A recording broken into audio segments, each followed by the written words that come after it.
Hi everyone, today we have Ian coming in and telling us about some WorldID use cases, and I can tell that this is going to be a really fun workshop, so I'm just inviting him up to the stage. Hi Ian. Hello.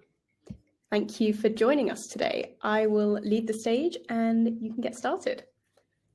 All right, let me go ahead and get my screen shared. All right, can we all see my screen? If I don't see a no, I will assume we can. All right, fantastic. Hi everyone, thank you for the introduction. So I'm Ian, I do developer relations and partnerships at Tools for Humanity, supporting the Worldcoin ecosystem. And I'm here to talk about use cases of WorldID. So I'm sure you've already gotten quite a bit of overview from a few of my colleagues on various parts of the WorldCoin project. I know you've gone over the orb and how we use biometrics, but I'm going to focus on what this is actually useful for, what problem it solves. So I generally like to keep these things as conversational as I can, right? I can see the chat on my second monitor, so if you have any questions at all throughout, please leave them there. And then I'm sure that we'll have some time at the end as well to go over any other questions that I missed throughout. So WorldID is really solving one very big, very important question here. How do you know who is a real and unique person online? We want to make sure that people or users on an online platform aren't bots. And we want to know that it's not a Sybil attack, that each person is actually one real person.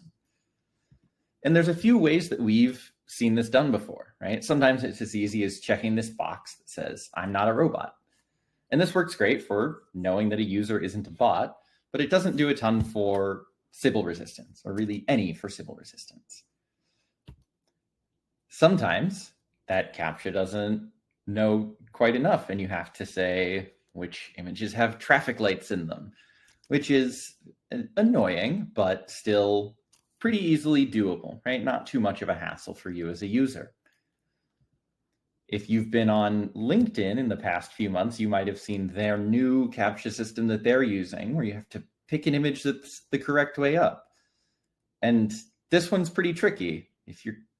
It's actually like this image that's the one that's the correct way up, right? We're seeing CAPTCHAs get harder and harder as AI is getting better and better at solving these puzzles, like the traffic lights.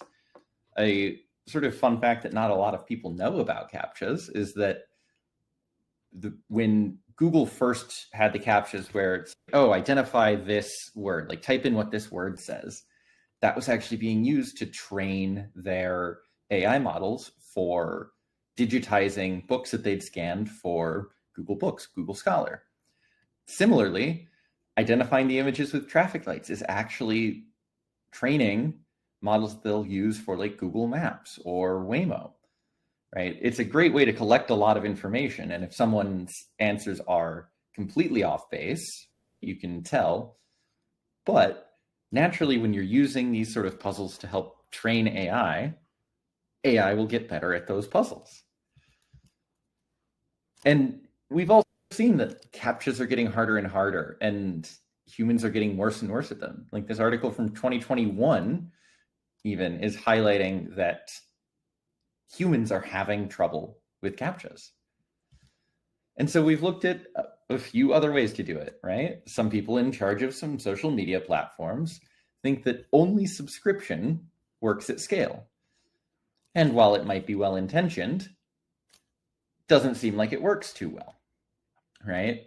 When the majority of your traffic during a large event is bot traffic, I think it's hard to say that subscriptions are working well, and they end up being pretty exclusionary. Right before I joined the team at Tools for Humanity in April of last year, I put together a little video that was really highlighting just that bots are a problem, right? I had a little bit of fun with it. So I'm actually going to show you guys the video that I put together. Sorry, I have to switch to sharing a specific tab. so that you get the audio.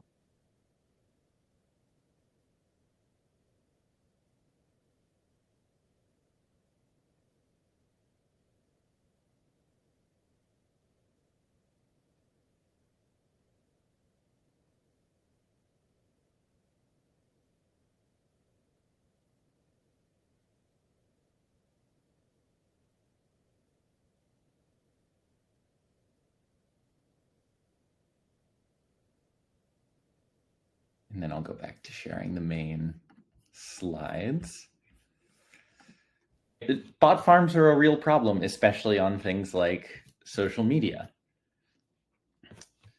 And WorldID is what's setting out to fix this, but it can solve so many other problems online at the same time.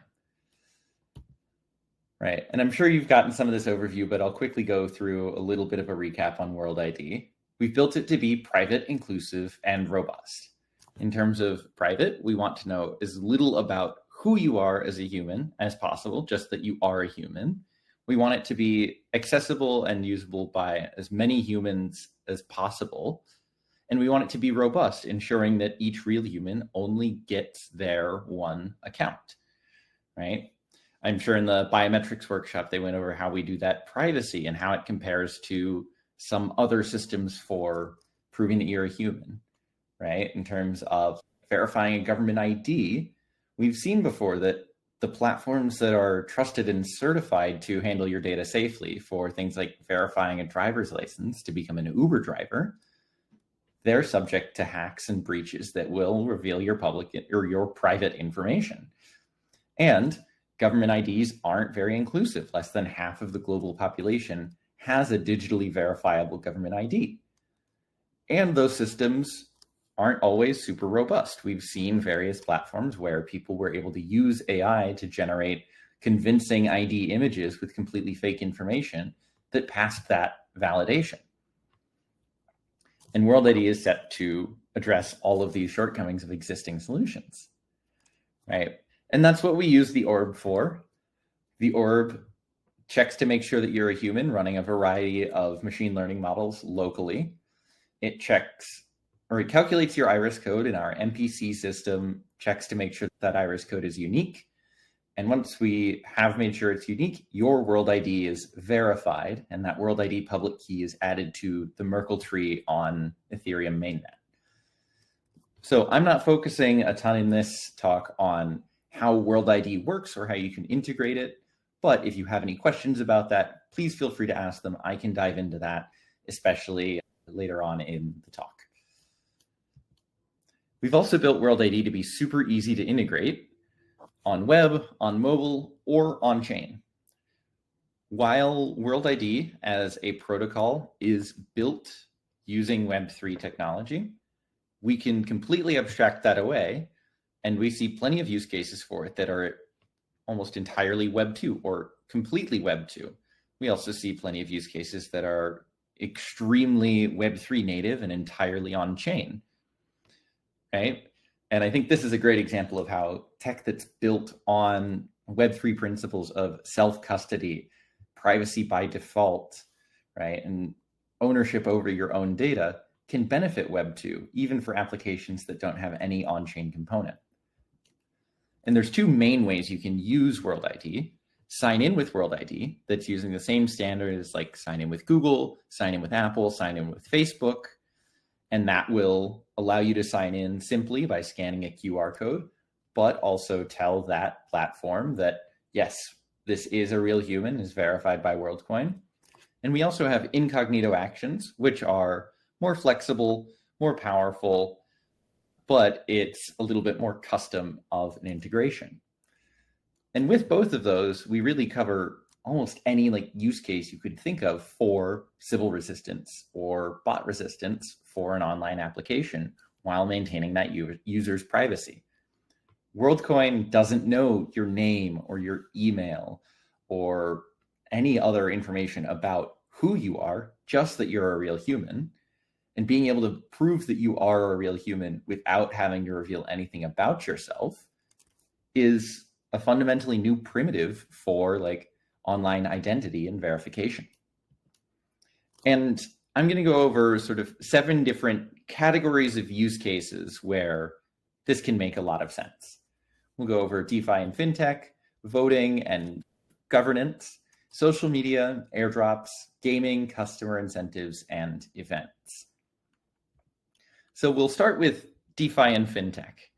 And for this one, a lot of the bot resistance and Sybil resistance for DeFi and Fintech actually ties into some of the other categories. So this one will be fairly short. But 2 sort of examples directly here is under collateralized lending, right? Something we talk a lot about in Web3 is increasing access to credit and loans for people. And that often comes in the form of under collateralized lending. If you have to put up 110% of the value of a loan just to get that loan, that might work in fairly wealthy countries, but for many people throughout the world, for the majority of humans, that isn't something that's feasible. And under collateralized lending can increase financial access for a ton of people. But if it's an under collateralized loan, then the penalty for taking a loan and not paying it back is less than the cost of issuing that loan. And if you can't prevent people from trying to game that system and taking out multiple loans that they don't pay back, the system doesn't work because the lenders aren't able to recoup those costs and make money in any way. With WorldID, you can know that a real human is taking out this loan, but they don't have a second WorldID, right? If they don't pay back that loan, they can't take out another loan until they pay that first one back. Similarly, for decentralized liquidity incentives, right? Sometimes you might try to incentivize liquidity in DeFi just based on how much liquidity they're providing. But that can lead to the risk of a single party with lots of funds providing the majority of your liquidity, and they can pull that liquidity back at any point. It might be useful to incentivize splitting that liquidity across lots of individual people or groups. But again, if you incentivize a small amount of liquidity provided by one person at a greater rate than a large amount of liquidity provided by one person, but you don't have a Sybil resistance mechanism, that large liquidity provider will just split into lots of different wallets providing liquidity, for example. And again, that's where this Sybil resistance is needed to know that each actor is actually unique and not just one person pretending to be 1,000 people. So for voting, we've seen that lots of DAOs have had sort of these governance attacks, as we call them. Compound recently had a governance attack themselves, where due to lower participation of voters and one large whale having a significant number of tokens, enough to get over that quorum, they were able to essentially just send a significant portion of the treasury into a different yield-bearing protocol, but it was not really a decentralized vote at all. Right? And with Sybil resistance for voting, you can make sure that even if you want to have some amount of weight with how many tokens someone has, that each unique person voting within that system actually has their voice heard. And one way you can do this is with quadratic voting, right? With quadratic voting, it's typically more so that each person has votes, or in this example from this article, what they call voice credits. And you can choose to prioritize all of your votes towards one thing that you care really deeply about, or split them across a number of things you care about.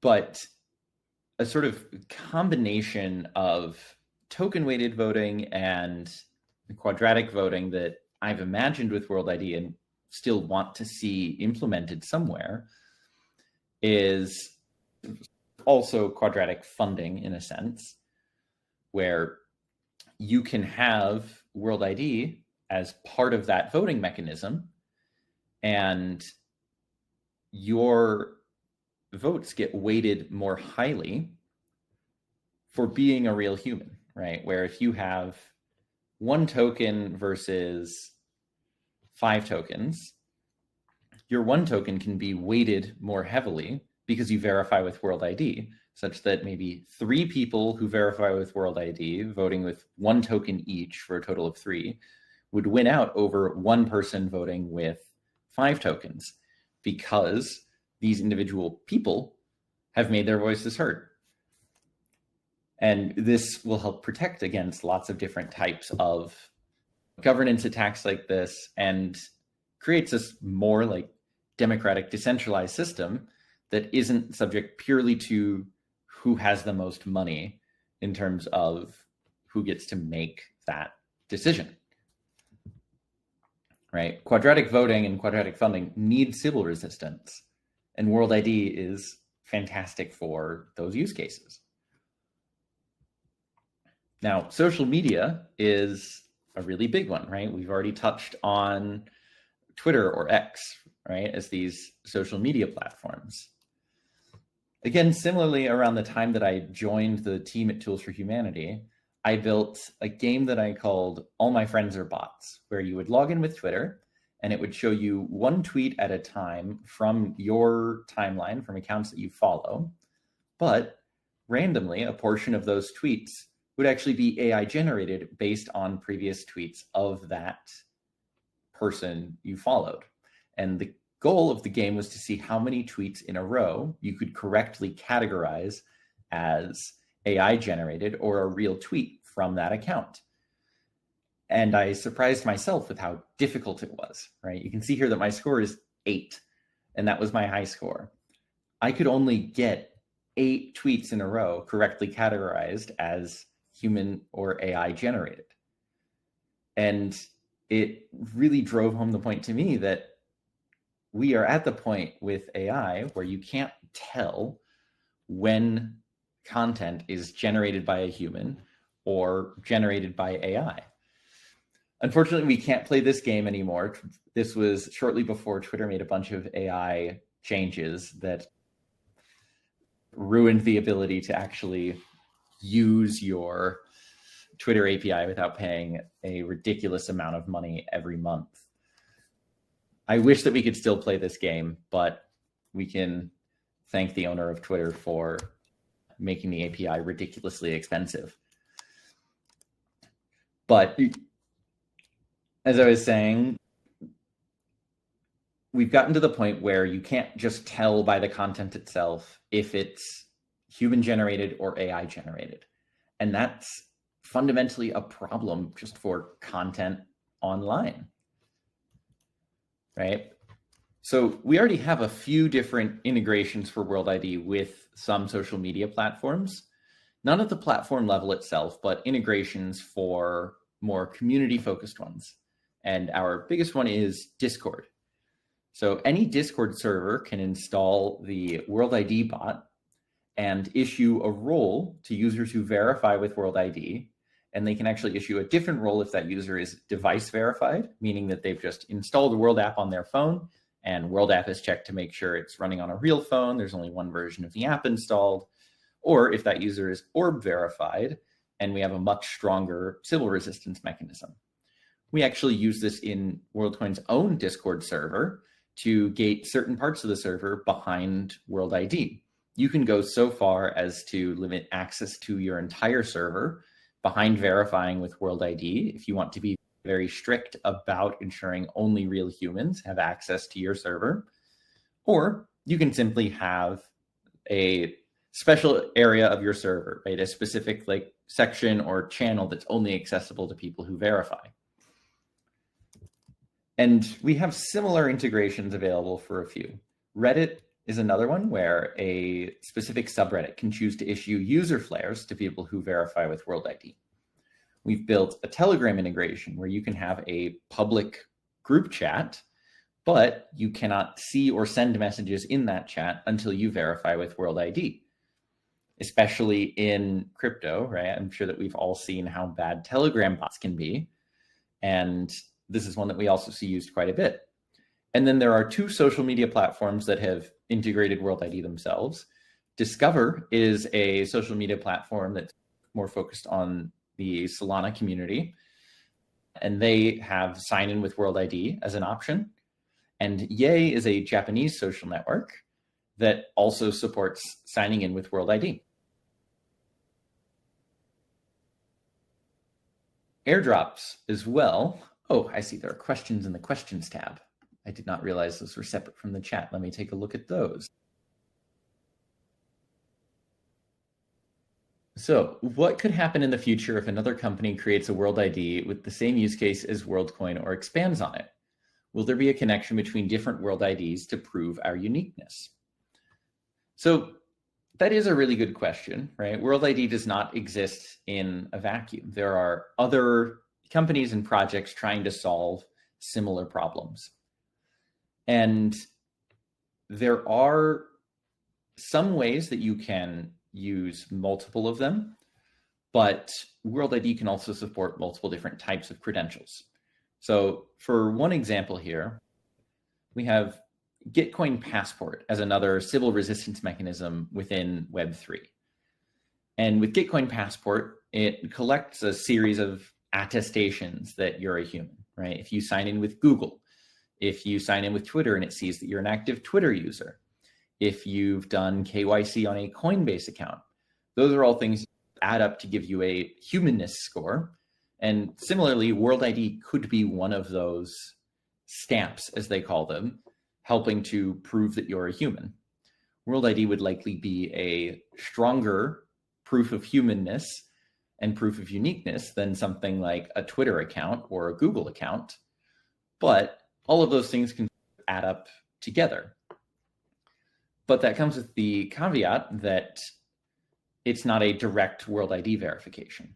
Because of the way that WorldID is built to be anonymous and that you can't link different WorldID actions together across different apps.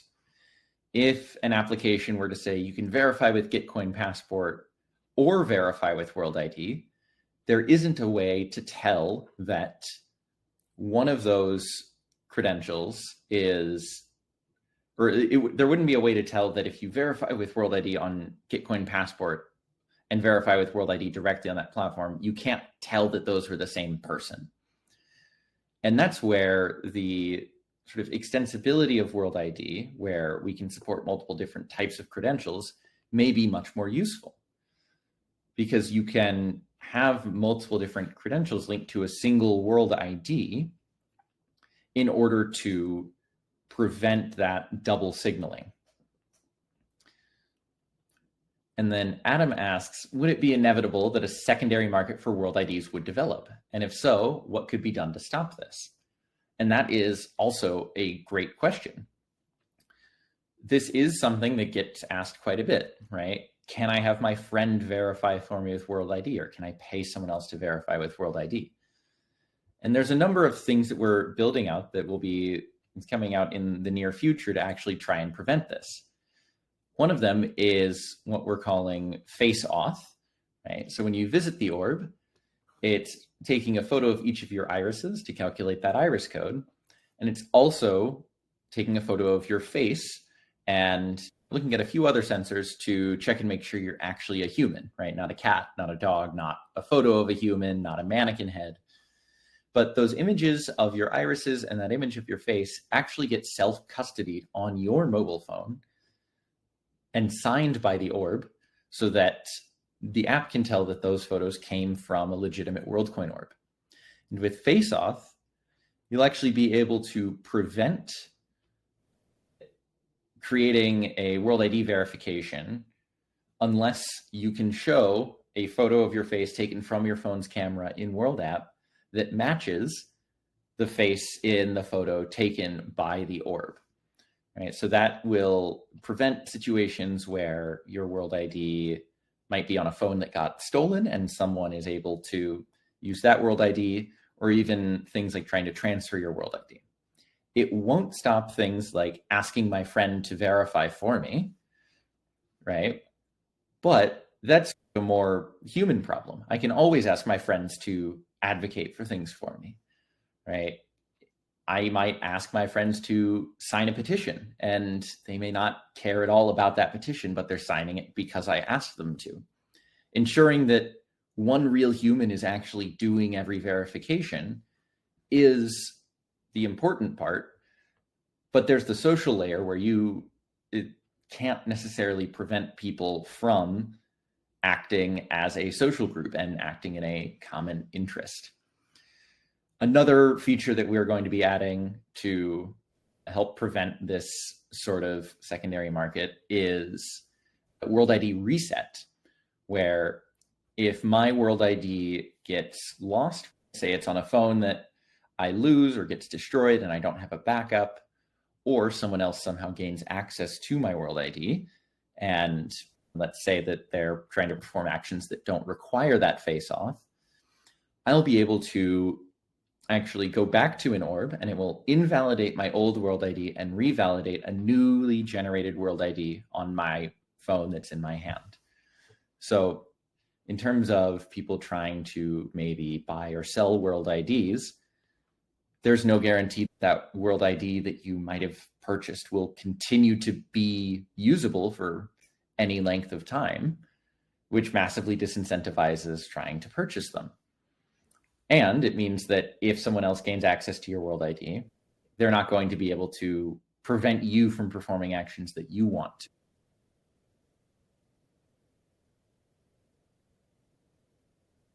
So then I'll talk a little bit about how you can use WorldID for airdrops, right?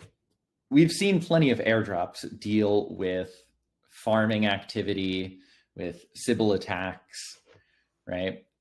And it's a tough problem to solve. We often see airdrops trying to go after users who are supporting the project in some like meaningful way, whether that's tweeting about it, engaging with the platform a certain amount, but those often lead to lots of fake engagement from farmers. And WorldID can help prevent this because you can know that each claim of that airdrop is a real person. And this is actually something that we've built WorldID very much in mind for. In fact, the Worldcoin token airdrop is a fantastic example of this. Whenever I'm giving more of a hackathon workshop and focusing more on-chain use cases, this smart contract snippet is one that I highlight really well, because these few lines of code are everything you need to verify your WorldID proof. And then right at the end of this is when you would put in your logic to send someone tokens in an airdrop or issue them an NFT or whatever else that may be, right? The ability to quickly add this Sybil resistance is super, super easy. And that's exactly what we've built WorldID for. And it's to try and prevent these sorts of Sybil attacks. With airdrops, I was trying to find some great statistics to highlight in this talk, but I didn't want to name and shame any specific projects. But I saw that there were quite a few large airdrops for some very well-known protocols that estimates put them at somewhere between 1/3 and 1/2 of the tokens claimed were from airdrop farmers and Sybil attacks. And then in the chat, I see a question from Brian asking if a person can verify twice. To clarify on the WorldID reset functionality, you cannot verify twice, right? You can reset it, but you only have one valid WorldID at any point, right? And WorldID reset is not live. You can currently choose to delete your WorldID and unverify it and leave the system if you choose, which I think is a really important part of those values of control over your own data. But a WorldID reset will be coming in the future to create a more sort of seamless experience for that. But just to be fully clear, that WorldID reset will unverify that first WorldID and it can no longer be used. And then gaming is another use case that I think WorldID is fantastic for. We see that a lot of, especially Web3 gaming, is bots, right? Tying in like financial incentives and like real world value to assets in games is a very powerful thing within Web3 games. But as soon as there is a financial incentive tied to it, you will have bots trying to farm that to make money for people. And this exists outside of Web3 games as well, right? With games like World of Warcraft or EVE Online, there have pretty much always existed sort of real world markets for accounts or in-game items, and people would use bots to try and farm those items or get accounts up to a certain level to sell. But in Web3, that becomes especially a problem where those financial incentives are even more direct. And we've already seen community gaming, which runs like online and in-person gaming tournaments, integrate WorldID for those online tournaments to prevent people from trying to bot those tournaments. In a tournament of these Web2 competitive games, there is a problem where someone might control 2 accounts, and they might have one account on 2 teams that are going against each other, and have one account try to sabotage the team they're on to benefit the other team, right? And it just completely breaks the competitive aspect of these games, and that's where WorldID can be super useful, again, because every single account belongs to one real person. And I'll actually give a little demo here of how WorldID can prevent some of these bot attacks or Sybil attacks, or implement more safety solutions in some online games by showing the integration that we built for Minecraft. So I have a Minecraft server up and running here that's just using the WorldID integration.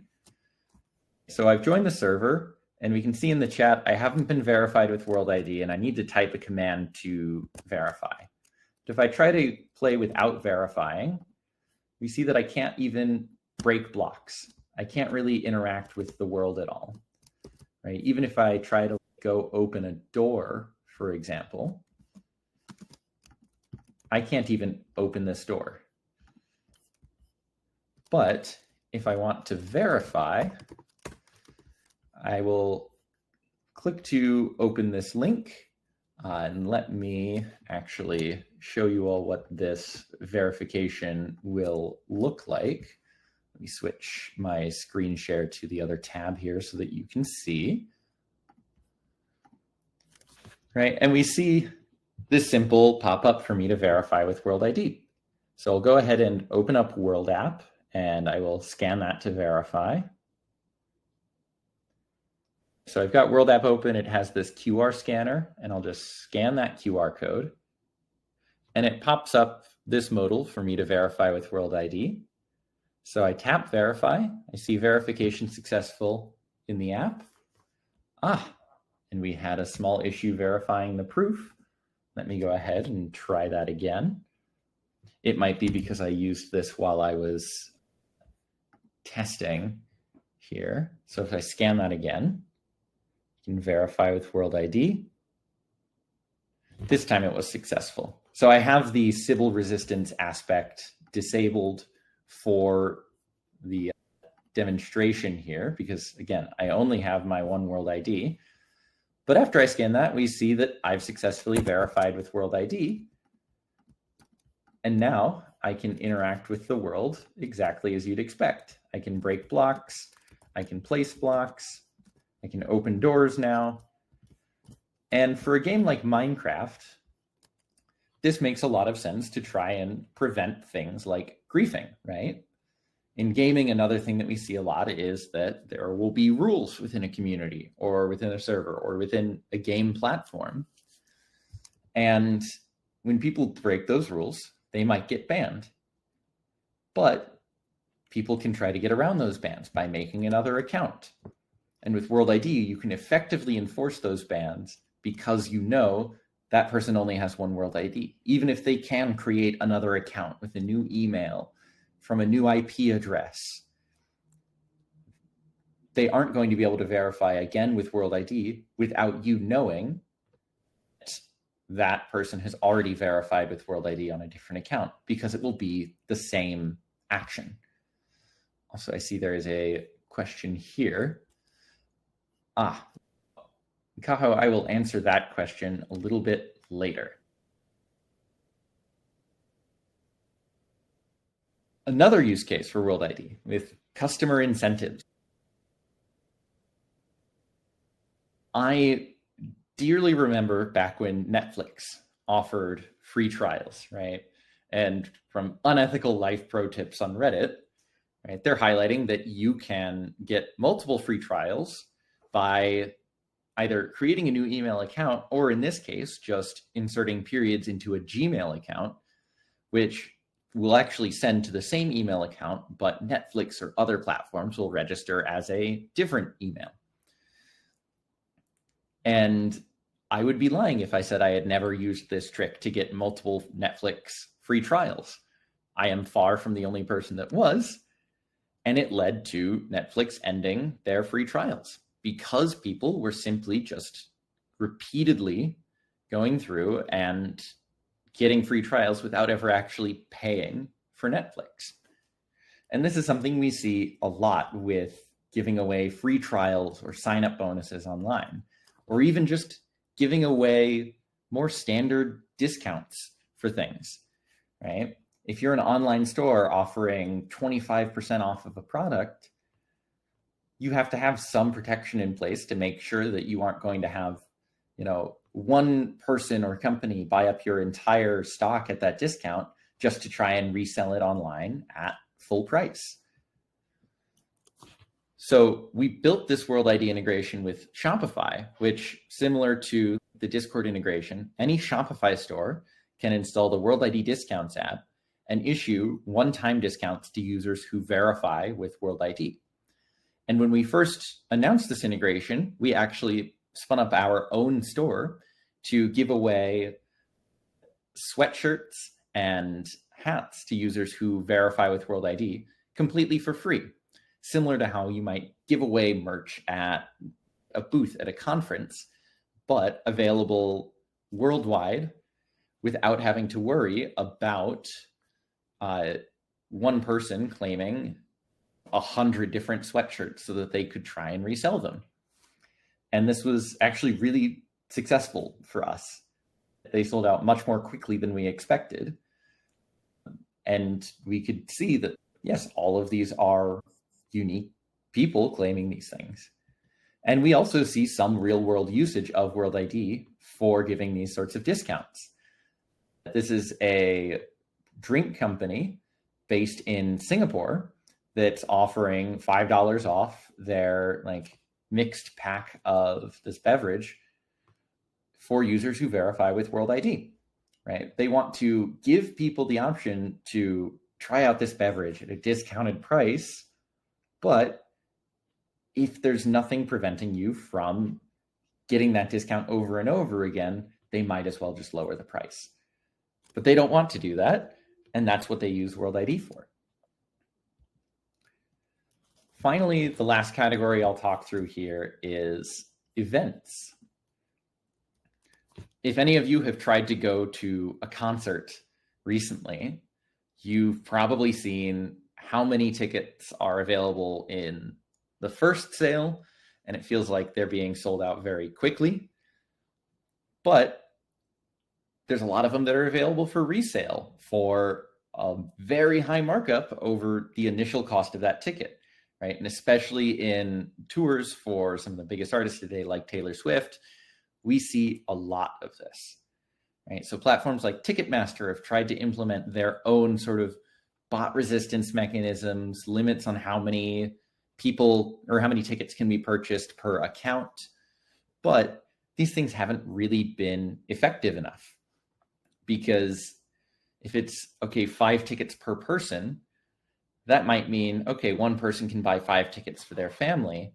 But if you have an account for each person in that family, then you can get 25 tickets and try to resell them. And these sort of bot resistance systems where they're trying to detect bot activity versus real world humans that becomes an issue where it's a game of cat and mouse, where the bots get better at performing activity that looks similar to humans and can't be detected by these systems. So then the bots resistant systems have to adapt and try to look for other identifying factors of bot activity.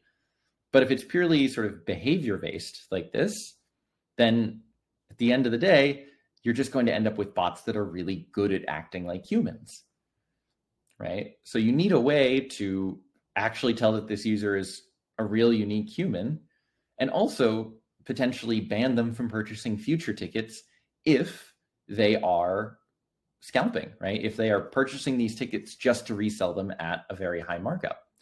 And again, this is where WorldID can be super, super helpful, because that user only has that one WorldID. If they were to scalp tickets for 3 shows in a row, you can ban them from purchasing these tickets at all in the future.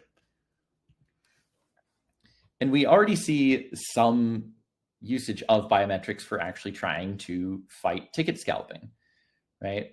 And in this example for some K-pop shows, they're looking to use face biometrics to actually enter the concerts.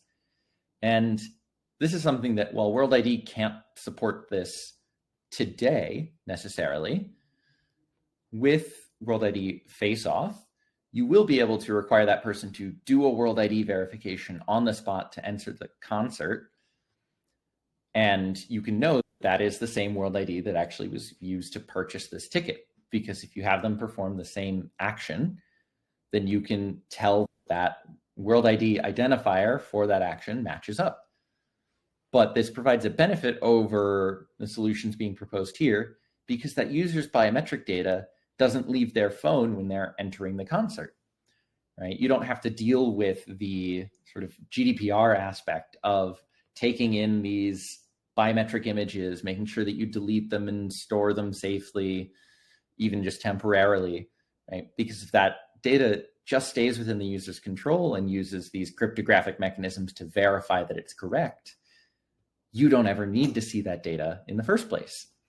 And this is a use case that I'm really excited to see in the future. So that's an overview of sort of these 7 categories of potential use cases for WorldID. Obviously, this is not an inclusive list. Just about any sort of online system benefits from Sybil resistance and or bot resistance, right? In any situation where you want to make sure that one person only gets one person's fair share, or that some sort of governance or operation is decentralized, WorldID can be valuable there.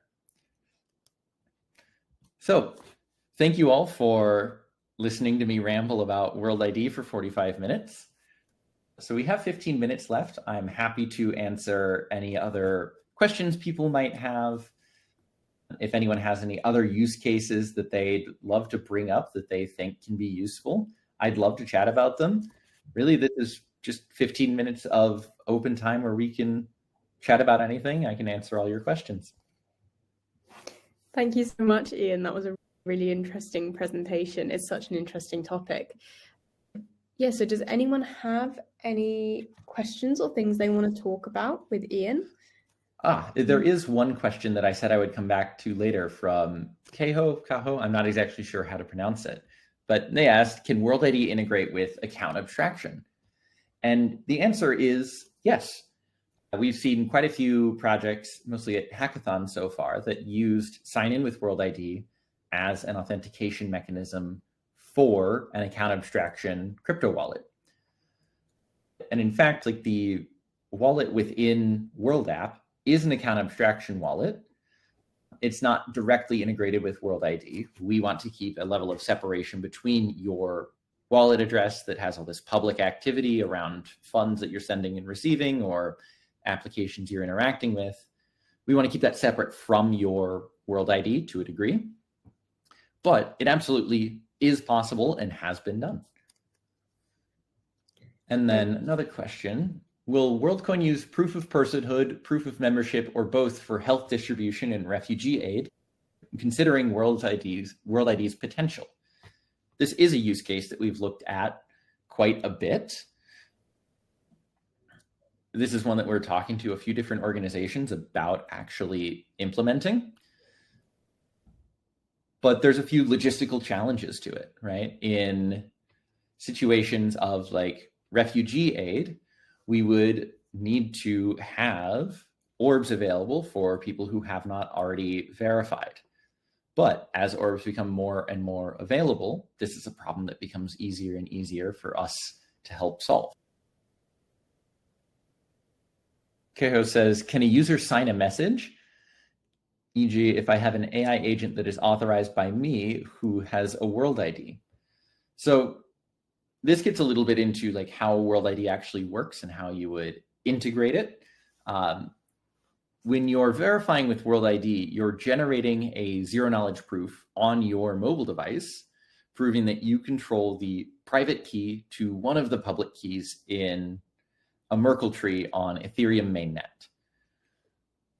One of the things included in that proof is what we call the signal, which is essentially a message attached to that proof that is an input to generate the proof and an input to verify the proof.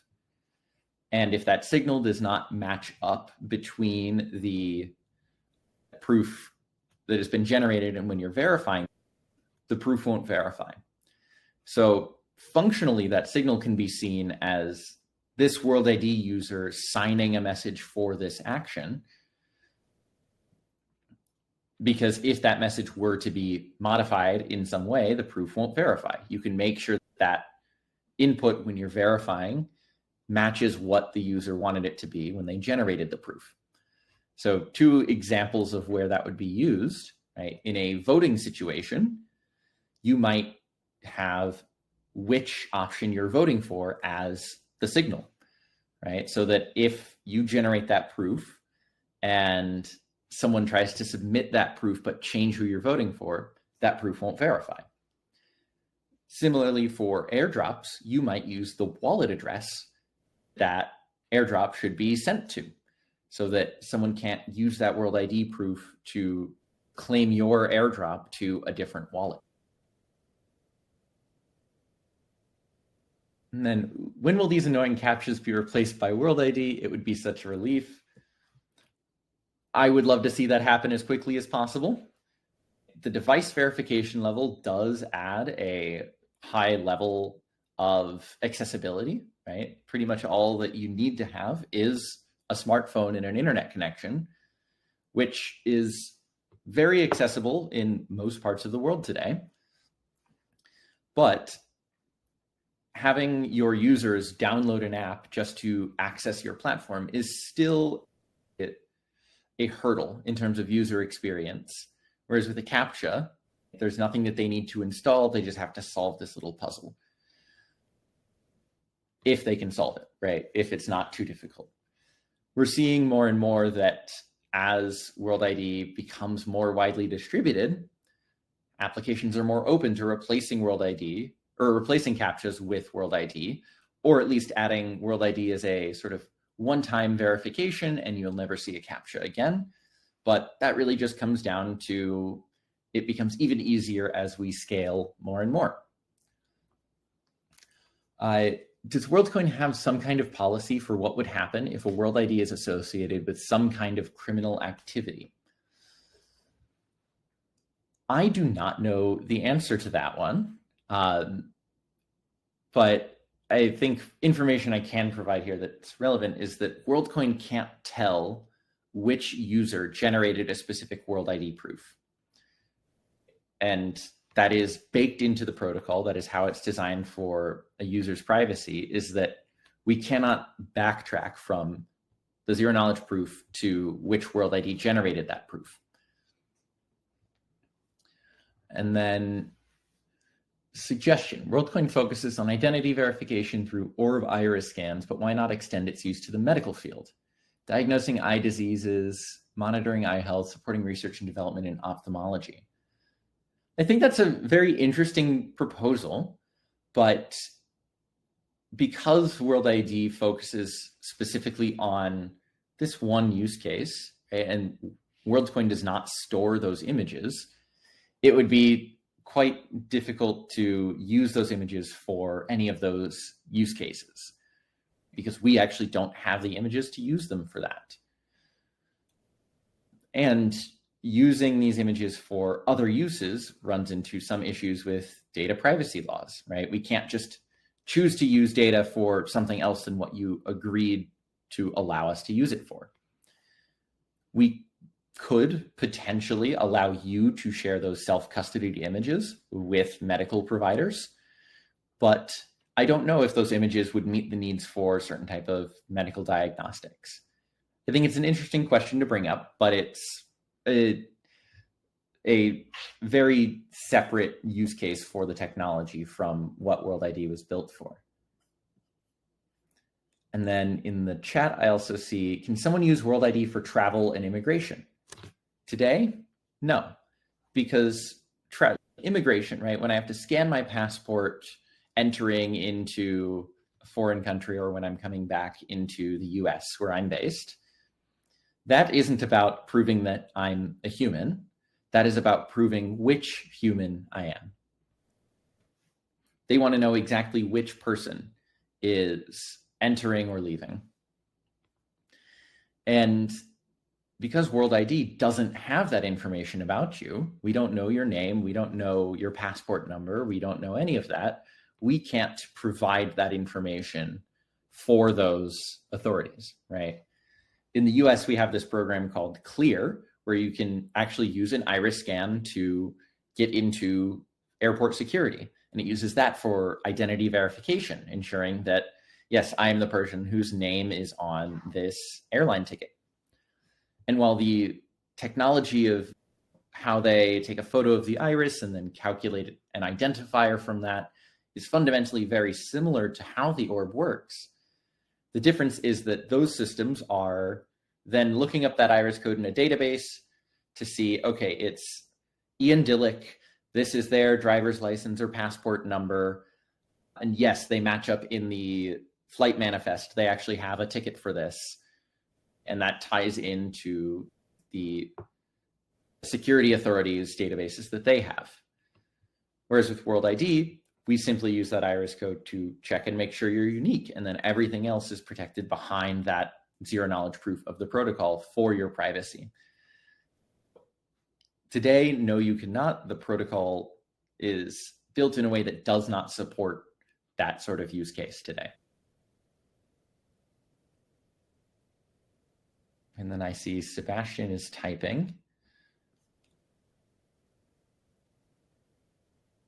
Some thank yous in chat. Thank you all very much for listening to me. Thank you for all of the great questions. And if any of you have any other questions at all, you can find me on Twitter at 0xpenryn. I will go ahead and send a link in the chat in case you would like to message me with any other questions you might have. More than happy to be a resource if you're interested in integrating WorldID. And yeah, I really cannot thank you all enough for giving me the stage today. Thank you so much for joining us. This has been a really interesting workshop. So coming up in the Worldcoin Educate series, we have 3 more workshops. All of them are being run by DC Builder, who we met in workshop number 1, I think. I can answer this question. Where can we watch the recordings? The recording will be posted tomorrow on the Encode Club YouTube channel. The link will be posted in the Discord channel if you're in it. Otherwise, you can subscribe to our channel and you'll get a notification when it gets posted. Let's check the chat. More thank yous. Awesome. So that is all we have for today, and we're coming up to the end time anyway, so we'll leave it there and give you back 5 minutes of your day, everyone. Thank you for joining us, Ian. Thank you for all of your amazing questions, everyone in the crowd. And we'll see you on Wednesday for session number 6. Bye, everyone. Thanks, everyone. Bye-bye.